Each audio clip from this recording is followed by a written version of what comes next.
축복하며 인사합시다. 사랑합니다. 축복합니다. 사랑합니다. 사랑합니다. 축복합니다. 사랑합니다. 네, 반갑습니다. 네, 아주 좋은 가을 아침입니다. 또 어제는 우리 사랑 나눔 잔치가 있었습니다. 그래서 아주 많은 분들, 또 우리 교인 아닌 그러한 분들도 많이 오셔서 아주 정말 좋은 그러한 하루였습니다. 제가 좀 실망한 거가 있는데요.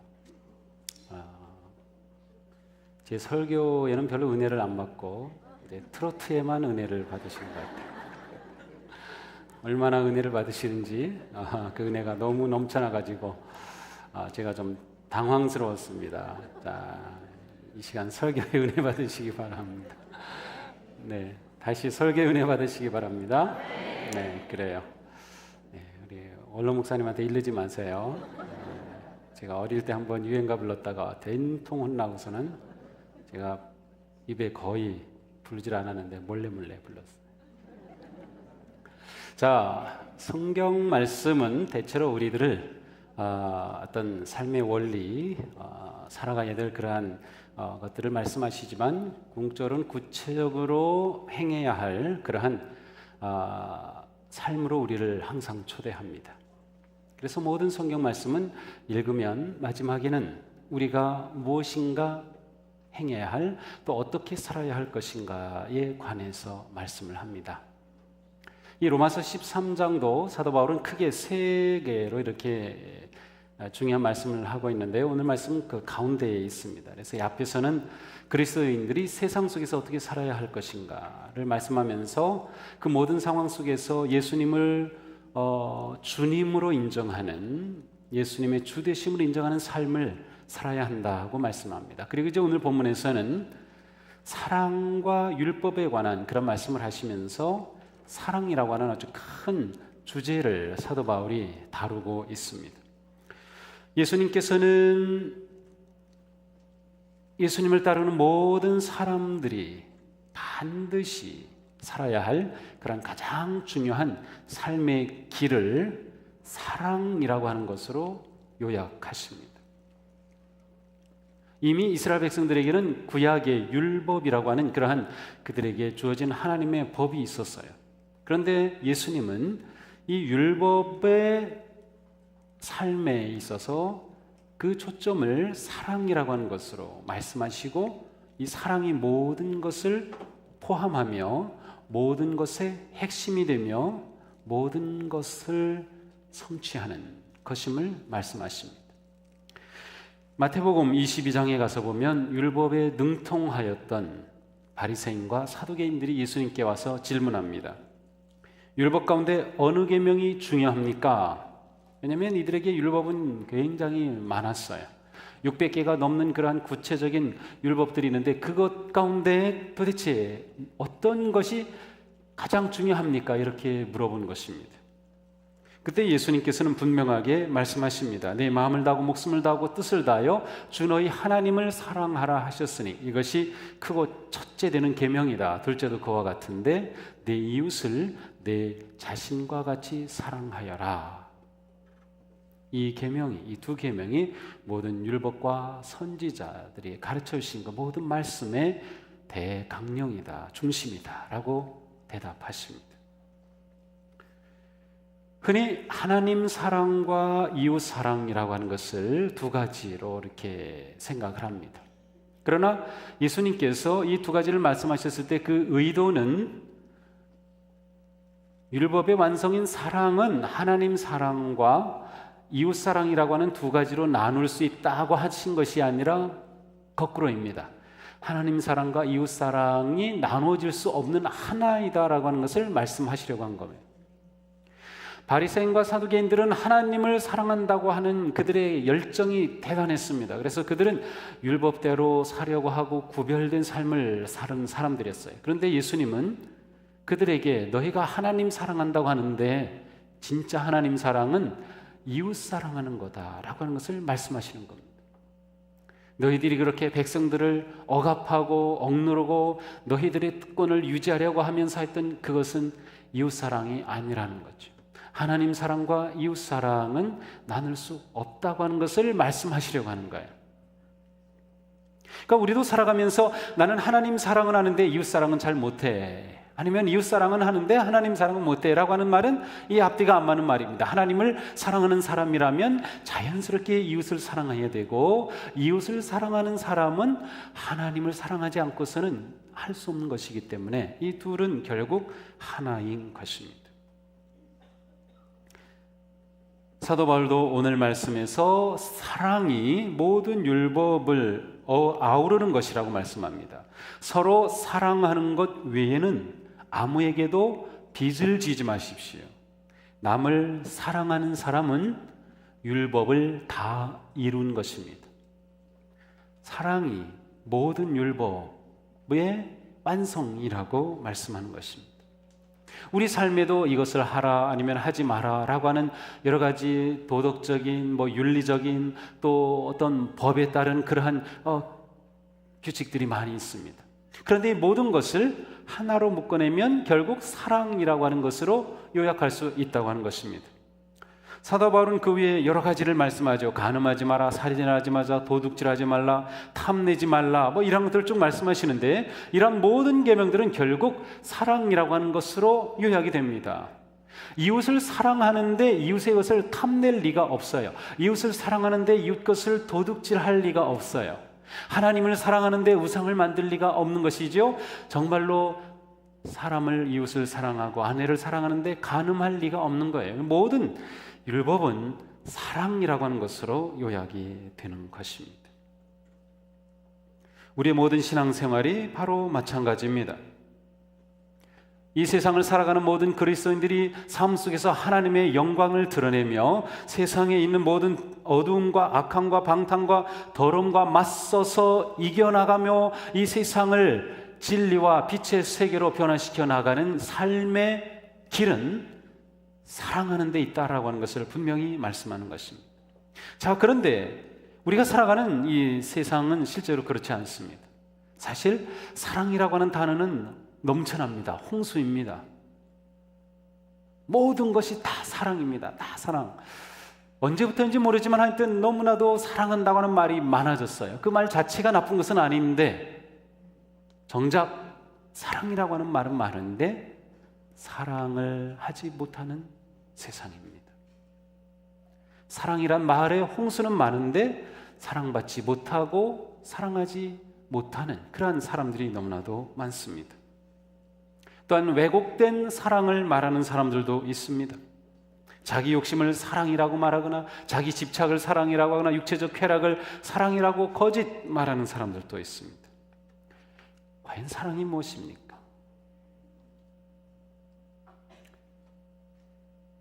갑자기 또 제가 어릴 때 들었던 트로트가 생각이 납니다. 여러분도 아시죠? 사랑이 뭐냐고 물으신다. 사랑이 무엇냐고 물으신다면 눈물의 씨앗이라고 말하겠어요. 아니 트로트에 은혜 받으시면 안 된다니까요. 설교할 때 박수 치시지 않고 꼭 참 이게 큰일인데 제가 목사 자리를 좀 내려놔야 될지. 사랑이 뭘까요? 네. 이 세상에 불려지는 많은 노래들 보면 다 사랑을 노래합니다. 그죠? 다 사랑을 노래해요.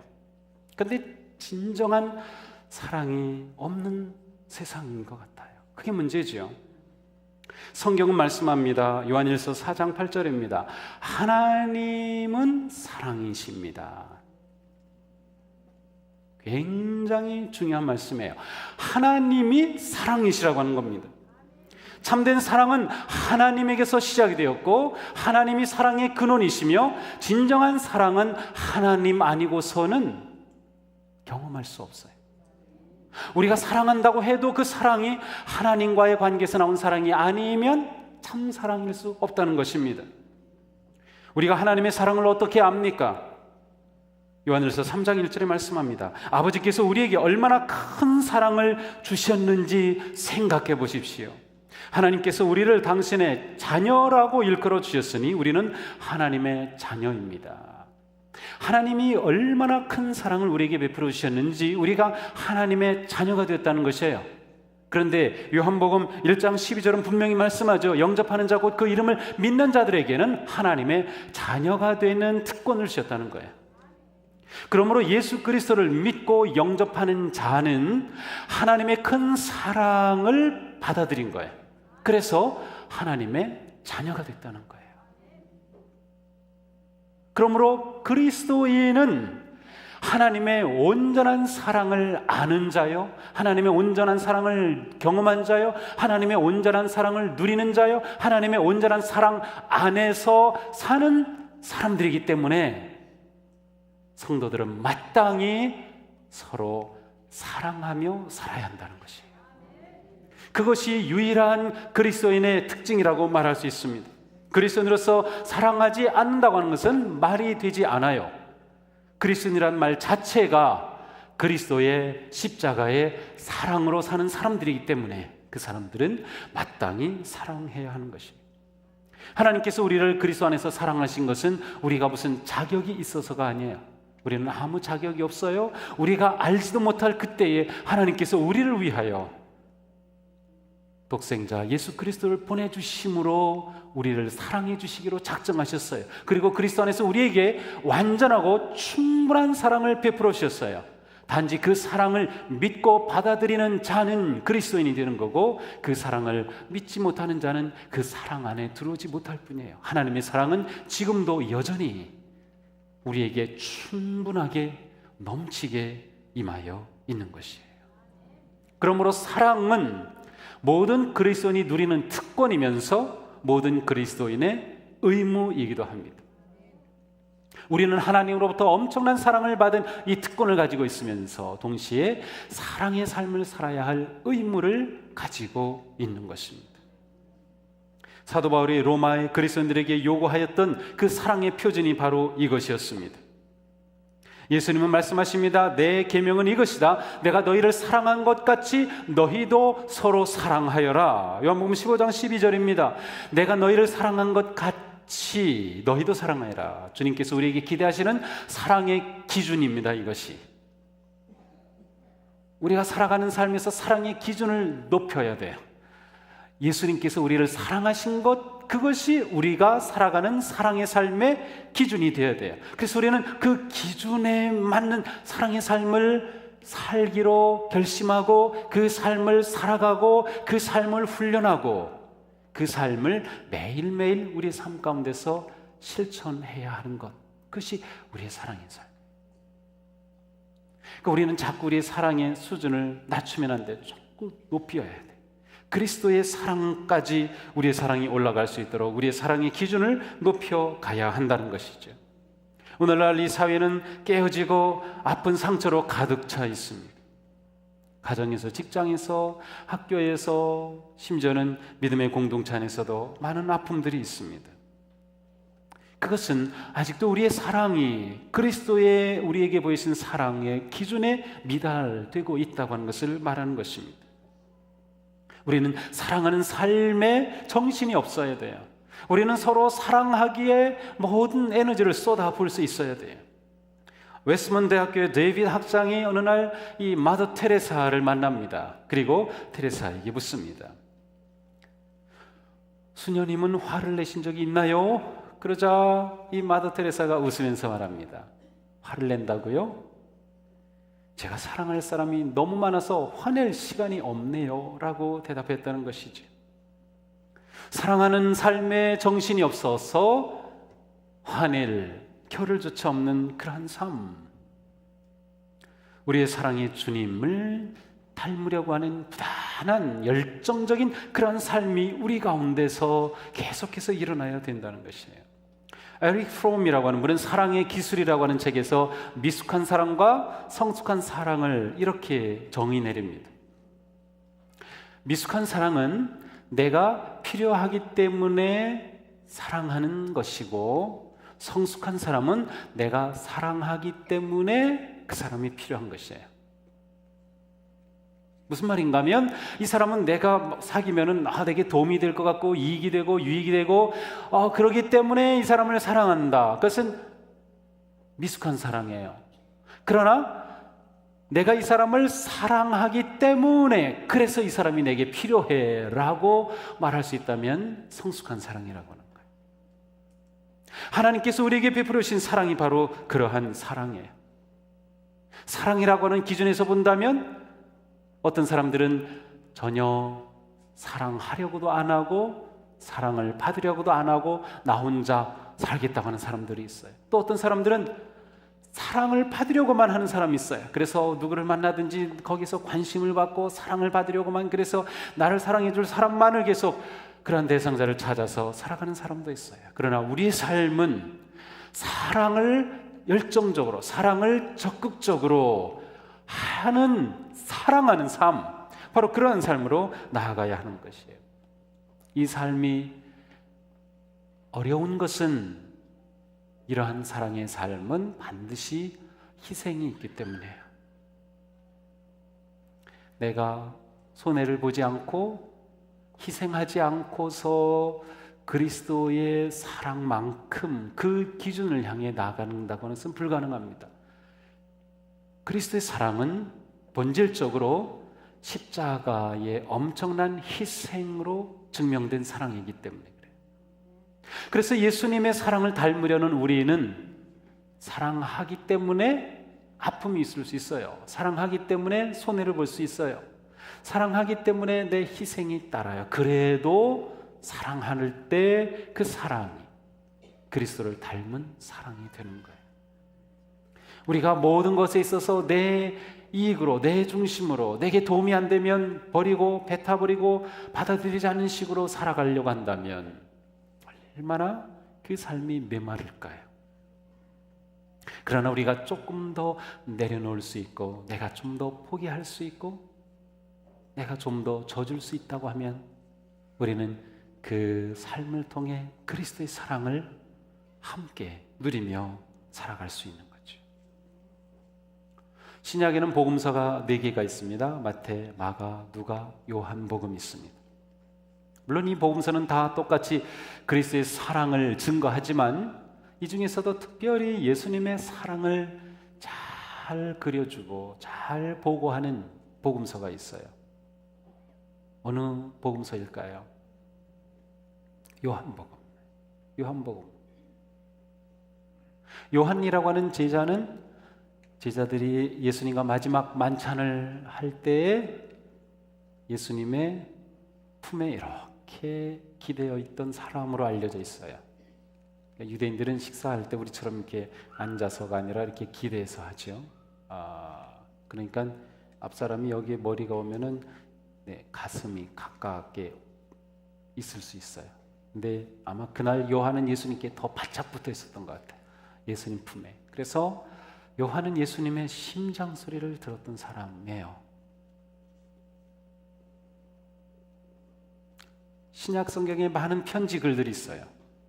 베드로 전서, 후서, 고린도 전서, 후서, 디모데 전후서, 디도서, 빌레몬서, 요한 1, 2, 3서, 유다서, 많은 편지 글들이 있는데 이 서신서들 가운데 사랑을 주제로 잘 말씀하고 있는 게 어느 책일까요? 바로 요한 1서예요. 요한복음, 요한 1서, 똑같은 사람 요한이 기록한 겁니다. 예수님의 제자 사도였던 요한입니다. 그런데 요한이 처음부터 이렇게 그리스도의 사랑을 깊이 있게 말하고 사랑의 삶에 말해주는 그러한 사람이 아니었어요. 누가복음 9장에 가서 보면 요한과 야고보가 사마리아 성에 들어갑니다. 그런데 예수님과 함께 사마리아 성에 들어갔는데 이 성 사람들이 환영해 주질 않아요. 그러니까 이 요한과 야고보가 화가 났어요. 그래가지고 예수님께 이렇게 요청합니다. 주님, 불이 하늘에서 내려와서 저들을 태워버리라고 명령하시면 좋겠습니다. 아니, 자기들을 환영해 주지 않았다고 예수님 보고 명령해서 하늘에서 불이 확 내려와가지고 사마리아 사람들을 태워버리라는. 마가복음 10장에 가서 보면 요한과 야고보는 형제였어요. 그런데 예수님께 이렇게 와가지고 높은 자리를 청탁합니다. 예수님께서 그날 높은 자리에 앉으실 텐데 왕이 되시면 저희 형제를 우의정에 좌의정에 앉혀주세요. 그리고 왔어요. 그런데 다른 제자들이 그거를 봤어요. 그래가지고 제자들이 화가 났어요. 요한 네가 뭔데, 야고보 네가 뭔데, 막 그래가지고 제자들이 막 우락부락했다고 성경에 기록하고 있어요. 바로 요한이 그랬어요. 마가복음 9장에 가서 보면 예수님하고 제자들이 가는데 어떤 사람이 예수님과 12 제자 그룹에 들어있지도 않은데 예수님의 이름으로 기적을 행하는 거예요. 그러니까 화가 나가지고 그들이 하는 것을 금지시켰어요. 이게 요한입니다. 요한이 사랑하는 사람이 아니었어요. 가만히 이런 내용들을 종합해 보면 요한은 동료들을 따돌리고서라도 자기가 출세해야겠다는 생각에 사로잡혔어요. 세상 권력과 명예에 대한 집착이 강한 사람이었어요. 아주 이기적인 사람이었어요. 그는 하늘에서 불이 내려 사람을 태워버리라고 할 정도로 아주 잔인한 사람이었어요. 그런 교만한 사람이었고 자기 그룹에 속하지 않는다고 해서 금지시키는 그러한 특권의식에 사로잡힌 사람이었어요. 이러한 요한인데 그 요한이 사랑을 말해요. 그리고 사랑의 삶을 살았어요. 도대체 무엇 때문일까요? 요한일서 3장 16절에 말씀합니다. 그리스도께서는 우리를 위하여 자기 목숨을 버리셨습니다. 이것으로 우리가 사랑을 알게 되었습니다. 바로 자기 고백적인 신앙을 말하는 것입니다. 그리스도께서 십자가에 죽으셨습니다. 이것으로 우리가 사랑을 알게 되었다는 거예요. 요한이 바로 그랬습니다. 예수님을 진짜 만나게 되었을 때 그리스도의 십자가와 부활을 통하여서 참 사랑을 자기가 깨달았다는 것입니다. 그러므로 우리도 형제자매를 위하여 목숨을 버리는 것이 마땅합니다. 아니 다른 사람들을 저주하려던 그가 형제자매를 위해 목숨을 버려야 하는 게 마땅하다고 말합니다. 또한 그는 요한서신에서 이처럼 놀라운 말을 합니다. 빛 가운데 있다고 말하면서 자기 형제자매를 미워하는 사람은 아직 어둠 가운데 있는 사람입니다. 여러분은 세상이나 세상에 있는 것들을 사랑하지 마십시오. 우리가 처음부터 들은 소식은 서로 사랑해야 한다는 것입니다. 자녀 여러분, 우리는 말로나 혀로만 사랑하지 말고 행함과 진실함으로 사랑합시다. 사랑하는 여러분, 우리가 서로 사랑합시다. 사랑은 하나님께로부터 오는 것입니다. 사랑하는 사람은 하나님께로서 났고 하나님을 압니다. 사랑에는 두려움이 없습니다. 완전한 사랑은 두려움을 몰아냅니다. 요한의 편지입니다. 놀랍지 않나요? 바로 요한은 그리스도의 사랑을 경험했기 때문에 그 사랑의 삶을 살아낼 수 있었던 거예요. 그는 그리스도의 그 사랑의 기준을 따라 살아가기로 했던 거예요. 그리고 그 기준으로 살아가자고 편지를 보내며 격려하고 있는 것이죠. 월남전쟁이 있을 때 한국에서 많은 병사들을 파병했죠. 그래서 파월 장병들이 많이 있었는데 그때 있었던 사건 가운데 하나가 이 병사가 그만 이 수류탄을 안전핀을 뽑았는데 그 수류탄을 떨어뜨렸어요. 그래가지고 이렇게 터지게 됐죠. 상관이었던 장교가 그 앞에 자기 몸을 던져서 자기가 죽고 거기 있던 많은 부하들을 살려낸 일이 있었어요. 이게 막 교과서에도 실렸던 것 같은데, 근데 그 순국한 장교의 어머니는 이 장교의 홀어머니의 외동아들이었어요. 그러니 이 아들만 바라보고 살던 어머니였는데 이 충격적인 소식을 들은 거예요. 그래도 우리 아들 참 장하다. 우리 아들 참 장하다. 수년이 지난 후에 어느 날 이 어머니 마음에 그래 그때 우리 아들이 대신 죽었던 그 병사 잘 살고 있을까? 내가 뭐 도와줄 게 없을까 생각이 났어요. 그래서 수소문해서 그 집을 알아서 찾아갔어요. 그런데 깜짝 놀랐어요. 살아남은 이 병사는 술과 도박으로 폐인이 되다시피 했어요. 그리고 이 어머니가 네가 그때 그 수류탄을 떨어뜨렸을 때 죽은 그 그 장교의 어머니야. 그러는데도 문도 열어주지 않고 욕을 하면서 나가라고 소리를 쳤어요. 그때 이 어머니가 이렇게 절규했습니다. 아니 도대체 너 같은 놈을 위해서 내 아들이 죽었단 말이냐? 너 같은 놈 때문에 내 아들이 죽었다고.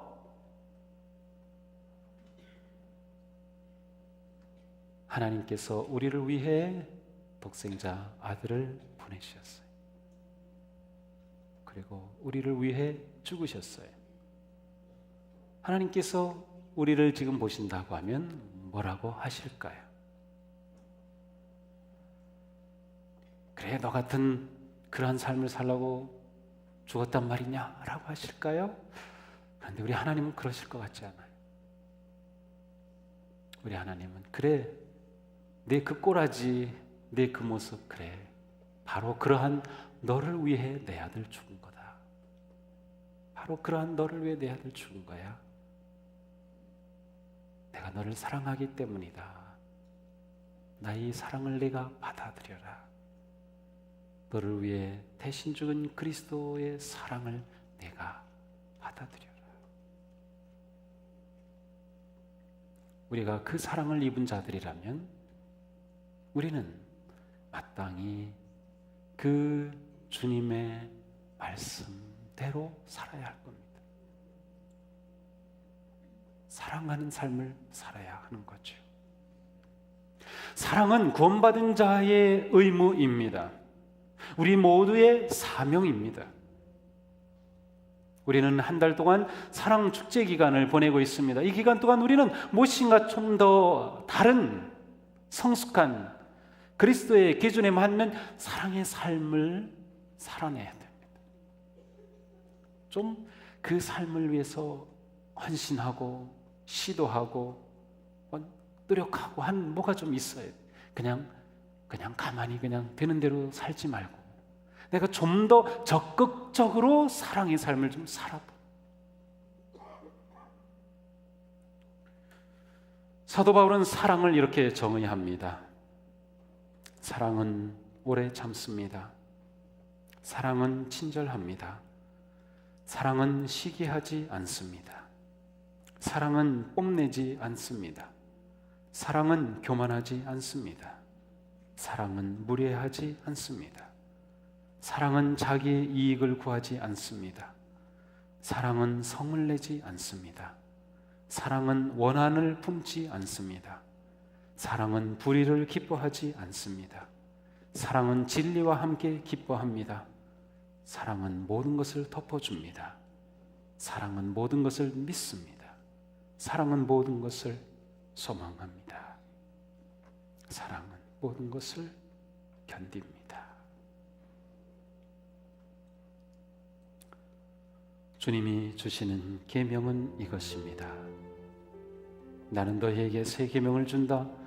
서로 사랑하여라. 내가 너희를 사랑한 것 같이 너희도 서로 사랑하여라. 너희가 서로 사랑하면 이것으로써 모든 사람이 너희가 내 제자인 것을 알게 될 것이다. 이 아름다운 가을에 한번 사랑하며 살고 싶지 않은가요? 희생적인 사랑의 삶을 한번 살아보고 싶지 않은가요? 사도 바울처럼 나를 좀 내려놓을 수 있고 참아줄 수 있고 품어줄 수 있고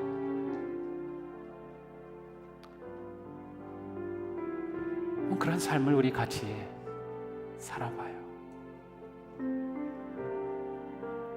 그 자리에 천국이 임할 줄로 믿습니다. 기도합시다.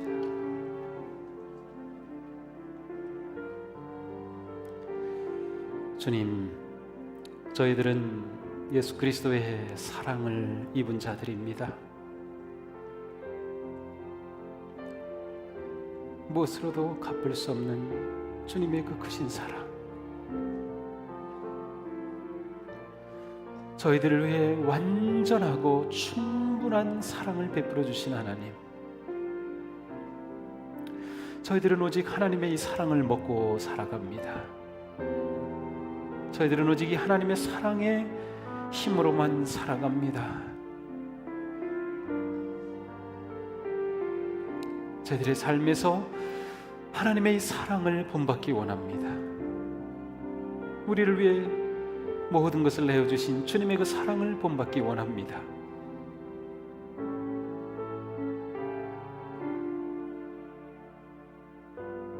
좀 더 참을 수 있으며, 좀 더 내려놓을 수 있으며, 좀 더 덮어줄 수 있으며, 좀 더 기다려줄 수 있으며, 함께 하늘의 소망을 품을 수 있는 참된 사랑의 성도들이 되게 하여 주시옵소서. 예수님 이름으로 기도합니다.